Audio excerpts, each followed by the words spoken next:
Welkom by vandag aan 27 se les oor die gebruik van veranderlikes in Salserver. In hierdie sessie gaan ons ondersoek hoe veranderlikes ons help om tydelike waardes te stoor, data toe te ken en te manipuleer en logika binne ons skrifte te beheer. Jy sal leer hoe om veranderlikes te verklaar, hulle waardes te stel en dit direk binne jou stilnavraag te gebruik. Teen die einde sal jy verstaan hoe veranderlikes agter die skerms werk en hoekom hulle so nuttig is wanneer jy buigsame, dinamiese skilkode skryf.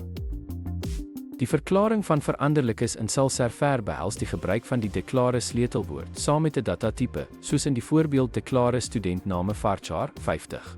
Die toeken van waardes aan veranderlikes word gedoen met die setstelling of direk binne navraag, soos om set studentname Joendoe te gebruik.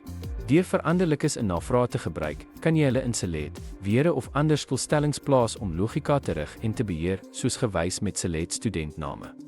Die omvang van veranderlikes in Salserver beteken dat hulle net bestaan terwyl die skrip of bondel loop en nooit permanent in die databasis gestoor word nie. Dankie dat jy gekyk het. Soos ons gesien het, speel veranderlikes in Salserver 'n kragtige rol om jou skripte meer dinamies en herbruikbaar te maak. Deur veranderlikes te verklaar, waardes toe te ken en dit binne navraag te gebruik, kan jy jou logika stroomlyn en die doeltreffendheid van jou stilbewerkings verbeter. Maak seker jy verken nog sulke konsepte om aan te hou om jou vaardighede te bou. Sien jou in die volgende les.